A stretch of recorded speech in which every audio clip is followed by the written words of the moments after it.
Bonjour et bienvenue pour ce 37e jour de road trip aux États-Unis. Et là où on va, eh bien on va au Canada. Et le point important, parce que là on passe juste la frontière, on est toujours aux chutes du Niagara, on va juste partir dans 2 heures. Mais on a quand même envie de faire un tour et notamment sur ce pont, on peut avoir un pied côté américain et un pied côté Canada. Sans mur, s'il vous plaît. Le seul truc auquel il faut faire attention, c'est qu'on passe juste une petite porte. Et là, du coup, on sait que pour le retour, il vaut mieux avoir le passeport. Et on a déjà failli se faire avoir, le fait de ne pas avoir le passeport sur nous. Et là, vous ne re-rentrez plus aux US. Donc voilà, seul petit point. On a une grosse journée, on a un beau fort à voir. Et puis un peu de route. Donc continuez à nous suivre et à très vite.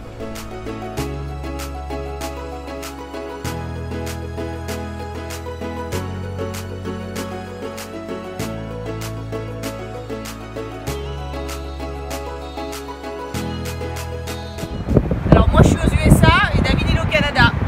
Ouais, moi je suis au Canada et elle est aux USA.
Alors, ces chutes du Niagara.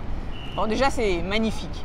Après la discussion c'est côté canadien, côté américain, où faut-il aller? Bon, ton avis? Là on est du côté canadien, je dois avouer que du côté canadien la vue elle est juste superbe. Elle est vraiment, on a l'impression d'être plus dans la nature en fait et de découvrir quelque chose comme il y a un siècle. Par contre, côté américain, au moins on peut se balader le long de la rivière, les 2 rivières qui arrivent avant les cascades. On a un bruit assourdissant du son des vagues et donc un côté beaucoup plus vécu. On peut s'approcher des chutes, on les a comme David le montrait sur les vidéos hier, on les a à 1 mètre de soi et même moins. Donc c'est vraiment très différent et très complémentaire. C'est très complémentaire et c'est vrai que côté américain on a vraiment le son dans les oreilles et on s'en prend plein la tronche aussi beaucoup plus alors que du côté canadien c'est très soft. Bon, au final il faut avoir son passeport et puis vous faites les 2 côtés et puis... Et ça c'est l'idéal, vraiment le faire des 2 côtés. Voilà.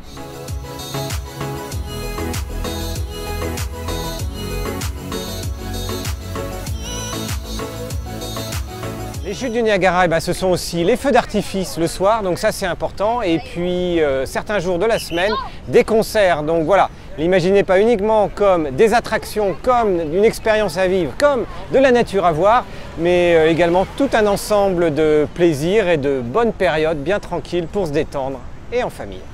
Et bien voilà, on retourne vers les US, on est toujours du côté canadien. Vous voyez le pont juste pile poil là, donc c'est lui qu'on traverse à pied.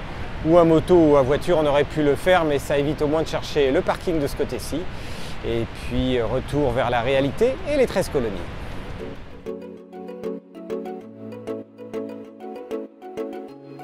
Il ne faut pas oublier de prendre des dollars parce qu'en fait, vous pouvez sortir des États-Unis sans rien payer.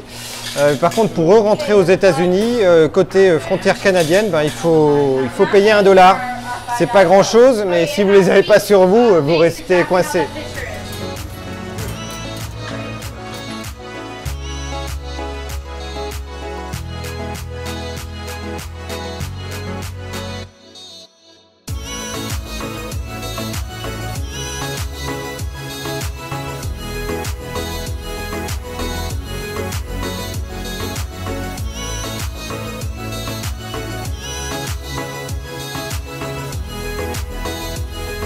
Les chutes du Niagara ont toujours attiré les investisseurs tout simplement pour retirer toute la puissance nécessaire et l'électricité que l'on pouvait produire à partir d'ici et des chutes du Niagara, raison pour laquelle il y avait plein de moulins et d'industries sur les chutes au début du siècle dernier, sachant que la première construction hydroélectrique ici date de 1853.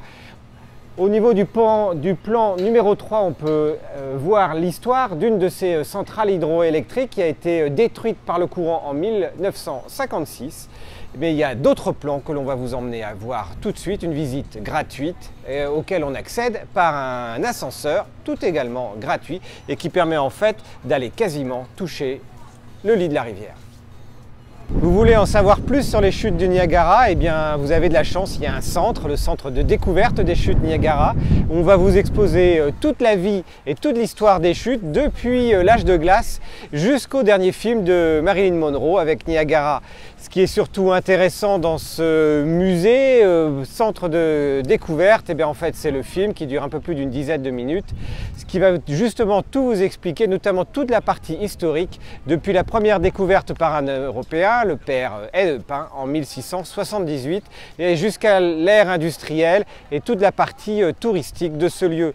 Et vous y apprendrez notamment cette petite anecdote où au siècle dernier, pendant 5 mois, les chutes du Niagara ont été complètement fermées, c'est-à-dire qu'il n'y avait pas une goutte d'eau qui passait par là, histoire de sécuriser le site.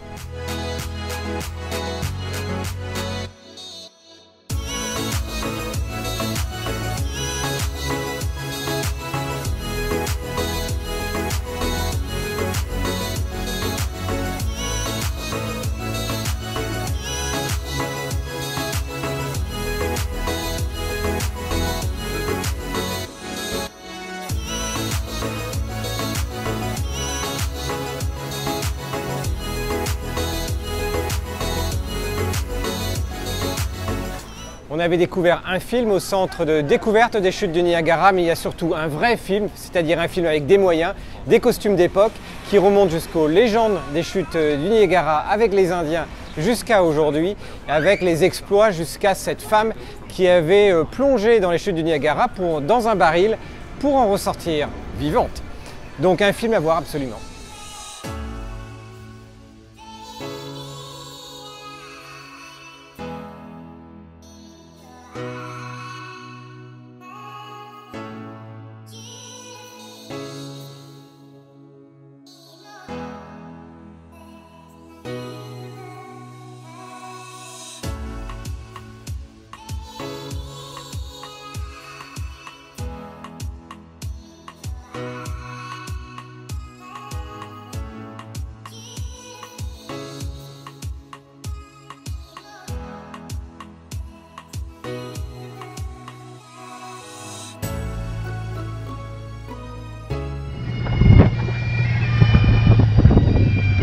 Demi-tour.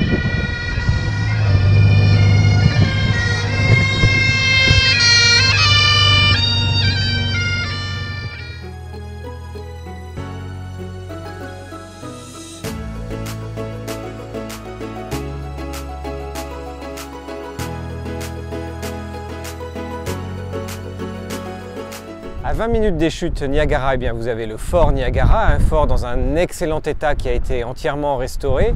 Et chose notable, c'est l'un des premiers forts de la région en 1755 et un fort créé et bâti par les Français. Cocorico. Il est passé un peu de main en main entre les Britanniques et les Américains, notamment avec la Révolution, donc aux mains des royalistes, et puis aux mains des révolutionnaires, avant de terminer au XXe siècle comme un camp d'entraînement. Aujourd'hui, on peut le visiter et ce qui est intéressant, c'est que ce n'était pas uniquement un fort avec donc des militaires qui protégeaient la région et notamment l'ensemble des Grands Lacs. C'est aussi un point de commerce important. Il y avait donc du commerce avec notamment les Indiens pour les peaux, des peaux qui ont ensuite été revendues en Europe aux sociétés et aux classes aisées.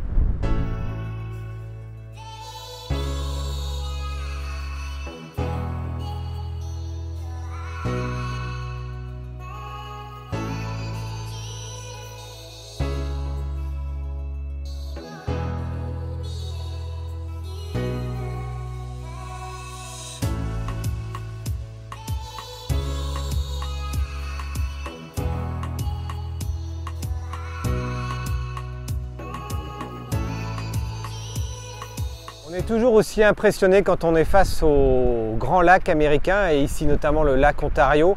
Leur taille est tellement immense, il y a tellement de vent et tellement de vagues qu'on a vraiment l'impression d'être face à la mer. Et non, c'est un lac, le lac Ontario. Il y a ici également des grosses jumelles qui vont permettre de voir tout au fond. Et c'est pas évident à remarquer, mais on est presque comme un mirage en plein désert et on voit en fait Toronto à peine dans les brumes.